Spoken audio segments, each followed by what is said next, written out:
خوب میشد که ما وابسته به ارزش‌های ملی خودمون روز مادر رو باز به یگان روز دیگر میگذراندیم و در برابر این روز 8 مارد رو همچون روز بین المللی زنان به خاطر گفتن پرابلم و مشکلات خواهران خودمون، مادران خودمون قید میکردگی میشدیم.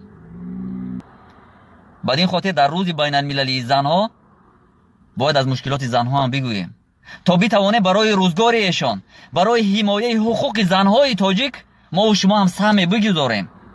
تنها با شکمشان را سیر کردن، یک دانه گل بردن، شما نمیتوانید دیگر بگویید که زنها را خوشبخت کردید.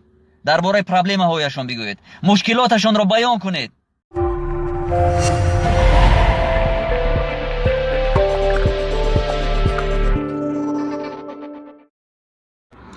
به نام الله بخشنده و مهربان، سلام و صلوات و صلوات بر رسول خدا حضرت محمد مصطفی صلی الله علیه و آله و سلم.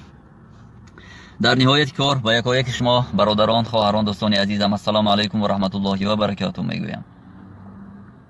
امروز همه در ترددند. یکی در دستش کلچخند دارد، دیگری گل دارد، سوم خلطه های پر از بار دارد که امروز ضیافت به آراید به خاطر روز مادر که در جمهوری امان در سنه 8 مارد قید کرده می شود. من خوشنود از آنم که مردم به قدر مادران، زنان در جامعه امروز می رسند، ولی فراموش نباید کرد که چون بعضی ها در شبکه‌های اجتماعی چند روز شد شاهد هستم که یک سلسله فکر و اندیشه ها را پهن و پریشان کرده ایستادن که این جشن ما نیست، این عید ما نیست، آن را جشن گرفتن برای یک فرد مسلمان جایز نیست. ولی من همچون یک برادر از شما خواهش میکنم که در همین یک روزی که در تقویم به خاطر گرامی داشته مادران امروز معینش کردن، بیاید تب دیگران را خیره نسازیم، با تعصب داده نشویم.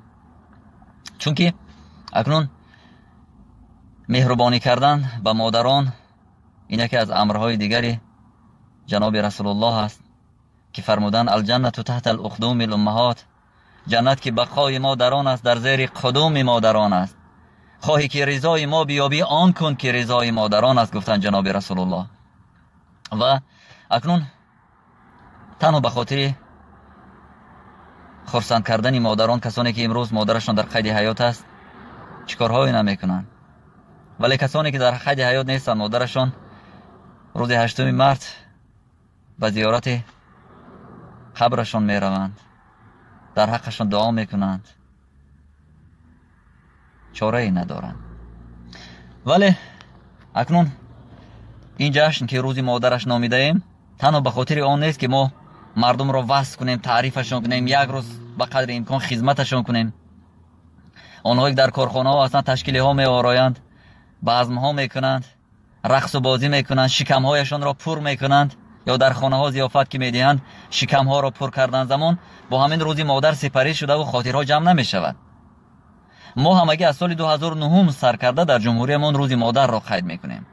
در اصل 8 مارد روز بین المللی زنها است.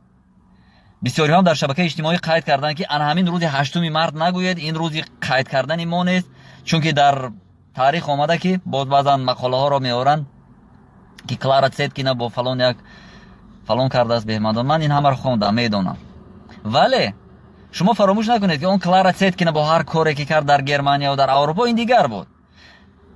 روز بین المللی زنها پیش از همه 28 فوریه سال 1908 از جانب یک گروه زنهایی که با دعوت حزب سوسیال دموکرات زنهای شتات‌های متحده آمریکا دعوت شده بودند و گردی همایی تشکیل کردند در همون دولت قید کردگی شد. آنها چی میخواستند؟ زنها حدود 15,000 نفر به کوچه ها برآمدند و برابری حق خود را خواستند از همان دولتی که امروز جار میزند که دولت دموکراتیک ترین است. خب برابری طلب کردند، چون که در آن دولت سال 1908 ساعت‌های کاری زیاد بود و معاش در برابری همون ساعت‌ها از معاش مردم برای زنها کمتر داده میشد. و همون سالها در شتات‌های متحده آمریکا زنها حقوق آواز دادن نداشتند در یگان نمود انتخابات. و همین 15,000 نفر زن اولین مراتبه به کوچه ها برآمدند تا از حقوق‌های خودشان دفاع کنند. آهسته آهسته این جریان ҳамин гуна шуд ки занҳои амрикоӣ якшанбеи охири моҳи февралро ҳамчун рӯзи занҳо қайд мекардагӣ шуданд. баъд аз 2 сол вақте ки диданд ки дар Америка ҳамин гуна як ҳолате аст, дар аврупо ҳам хуб як Клара Цеткина гуфтани шахсе баромад ва занҳоро ба ташвиқ кардан шурӯъ кард. хуб ин маънии онро надорад ки баъдан киҳо ба ин гурӯҳ пайвастанд. онҷо баъд мисол меоваранд ки дар ким кадом ҷое як гурӯҳи фоҳишаҳо ба кӯчаҳо баромаданд ва хостанд аз мақомдорон ки пули маоши маллоҳонро ки чанд моҳ буд надода буданд, пули онҳоро диҳанд то маллоҳон битавонанд ки хидмати фоҳишаҳоро пардохт кунанд. хуб ман намедонам чӣ ҳақиқат дорад ё не, вале бо оне ки як кас як чизро истифода мекунад, онро ҳаром донистан ҷоиз нест. охир худатон фикр кунед, масалан як гурӯҳи худобехабарон, як гурӯҳи худо лаънаташон кунад хунасаҳо, онҳое ки ҳамҷинсгаро ҳастанд дар аврупо дар дигар кишварҳо, дар амрико дар кишварҳои ба диди худашон мутамаддин, ҳамин як мӯъҷизаи илоҳиро ки худованд дар табиат офаридааст, рангин камонро гирифтан рамзи худашон карданд. пас чи ҳамон рангин камонро дигар шумо ҳаром меномед? худо занад он бехабарҳоро ки гирифтан ҳамин як мӯъҷизаи худовандро дар рамзи худашон монд. баъд дигар шумо чӣ мегӯед ки мумкин нест он як мӯъҷизаи илоҳиро кӯдакон расм бигиранд, дар сураткашиашон истифода баранд? камтар як фикр кардан дар кор аст. ҳамин рӯзи ҷашне ки имрӯз мо рӯзи модараш мегӯем дар ҷумҳуриямон, танҳо аз соли 2009 инҷониб пайдо шудааст. пеш аз он ҳам мо ҳам дар ҷумҳуриямон рӯзи умумиҷаҳонӣ ё рӯзи байналмилалии занҳоро қайд мекардем. мақсад аз қайд кардани ин рӯз шодию фараҳу шикамчаронӣ нест. мақсад аз қайд гирифтани рӯзи байналмилалии занҳо рӯ овардан ба проблемаи занҳо аст. ба фикри шумо занҳо дар ҷомеаи мо проблема надоранд? нангу номус доре мегӯед, нангу номус доред, вале занҳои мо рӯз то шом то як ғоти шаб дар бозорҳоанд. ба хотири чӣ? ба хотире ки мардони беномус доранд, ба хотири он ки мардонашон 8 моҳу 10 моҳу 1 солу 10 сол гум шуда рафтанд, як пули пӯчаке аз муҳоҷират роҳӣ намекунанд барояшон. мардонашон шояд дар хона нишастанд, вале роҳӣ мекунанд занҳояшонро ки занак ту рав дар бозор кор кун, биёр мо хӯрем. мардои беномусе ҳастанд ки аз ҳоли кӯдакони ятиммондаашон намепурсанд. занҳоро ба кӯча партофтанд ва ҳамин занҳои бечора ба марди корбозор рафтанд. ҳамон занҳои бечора ба тоза кардани партов дар мусоркаҳо рӯзро шом мекунанд. аз он ҷо полиэтилен ҷамъ мекунанд, пластик ҷамъ мекунанд, симу мису дигару дигар ҷамъ карда ба нуқтаҳои қабул бурдаву қути лоямуте намуранд кӯдаконам гуфта кор мекунанд. ҳамин рӯзи байналмилалии занҳо ба хотири ҳамин аст ки дар ин рӯз аз проблемаи занҳо гап занем, роҳҳои ҳаллро ҷустуҷӯ кунем. қайд нагиред, нагӯед, мегӯянд роҳаш роҳ аст инҷо. ва ё худ шумо мегӯед ки имрӯз дар ҷумҳурии мо таълим додани динӣ барои кӯдакони мо манъ шудааст. ин хилофи қонун аст фалону беҳмадон. бале, дуруст мегӯед, хилофи меъёрҳои байналмилалӣ аст. вале мақоли мардумиро фаромӯш накардед. мегӯед ки агар замона бо ту насохт, ту бо замона бисоз. агар ки имрӯз чизеро барои мо маҳдуд мекунад, мо бояд роҳҳои дигарашро ҷустуҷӯ кунем.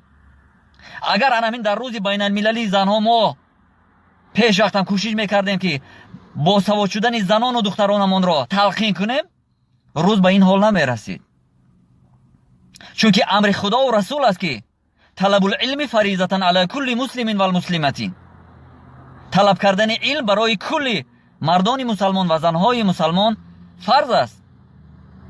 пас агар имрӯз занону хоҳарони мову шумо аз дини мубини ислом бохабар мебуданд, бо хати форсӣ ва ё худ бо хати араби асоси форсӣ огаҳ мебуданд ва ошно мебуданд, ман боварии комил дорам ки дигар мову шумо ягон бонги изтироб намезадем. намегуфтем ки кӯдакони моро ба назди як муллои ҳамсоя рафтаву дарс хондан дигар намемонанд. чунки дар хона худамон гарчанде мардон мегӯянд ки ризқ расонанд, дар муҳоҷират ҳастем, дар куҷое ҳастем, аҳли пайвандони мо модаронашон метавонистанд ки 4 ҳарфи алиф б т с гуфта ба кӯдаконамон ҳарфро ба ҳарф ҷанг андохтаву матнеро аз худ кардан. ва ё худ қоидаҳои бағдодӣ, заруроти динӣ ки анамин заруроти диниро устод Садриддин Айнӣ таълиф карданд, хонданашро модаронашон ба кӯдакон ёд медоданд.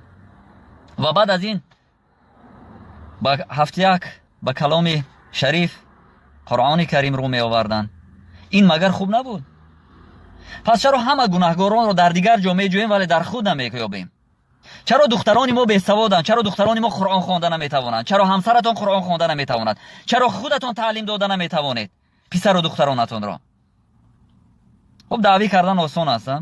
گناهکار فلان است، گناهکار بهمدان است. مسئولیت را از سر آن گناهکاران ساقط نمیکند، ولی شما فراموش نکنید که مسئولیت دیگر در گردن ما و شما است، پدر و مادر. همین نکته رو فراموش نکنید.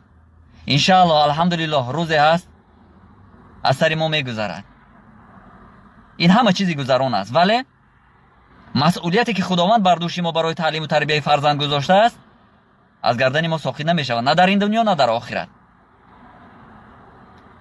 بعد این خاطر در روز بین المللی زنها باید از مشکلات زنها هم بگوییم تا بتوانه برای روزگار ایشان، برای حمایت حقوق زنهای تاجیک ما و شما هم سهم بگذاریم.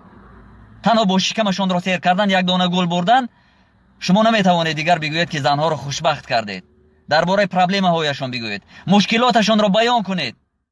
ما هم اگه از سال 2009 این جانب به روز مادر تبدیلش دادیم روز بین المللی زنان را.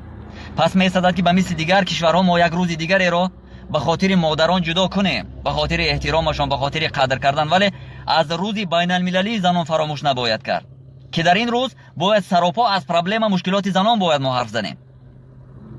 امروز هم من چند جا جستجو کردم، روز مادر هست در دیگر کشورها هم. مثلا در شتات‌های متحده امریکا، اینجا اگر خطا نکنم باز اوکراین، استونیا، مالتا، کیپر، دانیا، فنلاندیا، آلمان، ایتالیا، ترکیه، استرالیا، ژاپن، بلژیم، برزیل و چند کشور دیگر یکشنبه دوم ماه می که این سال بر روز 9 می راست میآید روز مادر قید کرده می شده است. خود در روسیه که همین روز بین المللی زنها از آنجا به جمهوری ما آمد، روز یکشنبه آخر ماه نوامبر همچون روز مادر قید کرده می شود. بعضی‌ها دعوا از آن میکنند که حکومت شوروی آمد روز 8 مارس تمام زنهای مسلمان تاجیک را سطرشان رو کند پرتو و یک چهاربینی سطر پرتویی هم یا فرنجی پرتویی هم شروع شد. ولی فراموش نکنید، من گفتم هر چی که هست از ماست که بر ماست. الحمدلله میگویم، شکر خداوند میگویم که یگان زنی بننگ و بناموس تاجیک سطرشان را نپرتافته است، روسریش را به زمین نانداخته است. کدامی که همان سال هم کردن اگر مجبوری بود گناهش بر سر همان حاکمان است، وگرنه تا به همین سال هم حتی در زمان شوروی زندگی کردم، شما هم زندگی کرده اید. باید بدانید که یگان زنی بننگ و بناموس تاجیک سطرش را از سرش به زمین نپرتافته است. الحمدلله. آن کسانی که کردن به مثل این روزه، بعضی از ناخلفانی که خودشان را زن میگویند و به سطر میگردند، و مثل همین گناه ها بودن، با آنها دیگر کار نداریم ما. آنها چی میکنن نمیکنن، جامعه دموکراتی است، میپوشن نمیپوشن از خودشون است. ولی در آن زمان شما حتی در نوارها ببینید زنان تاجیک همان مستوره بودند، چون دین داشتند، ایمان داشتند، توفیق داشتند. بعد این خاطر تن نزنید که تقلید کردن با یک کار موجب از بین رفتن شان و شرف زن مسلمانی تاجیک شده است. این روز تنها به خاطر آن است که ما و شما از حقوق زنها، مادران خودمان دفاع کردن را فراموش نکنیم، درباره پرابلم و مشکلات ایشان حرف زنیم. در جمهوری های همسایه ما، مثلا در جمهوری قزاقستان یکشنبه 3 ماه سپتامبر روز مادر قید کرده می شود. در جمهوری قرقیزستان همسایه ما باشد روز مادر یکشنبه 3 ماه می است. خب در عهد پیشین نیاگان ما هم همون هزار ساله ها پیش که پیرو دینی اوستایی بودن روزی مخصوص ره همچون روزی مادر داشتن. آنها هم یعنی مادر را گرامی داشتن.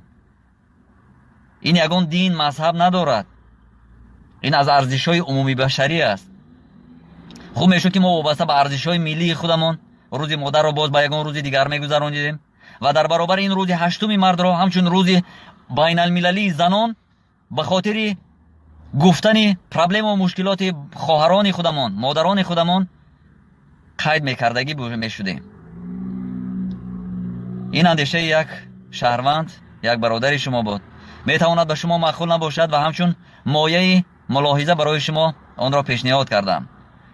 باقی خلاصه تحلیل، بررسی و خلاصه برآوری از شما است.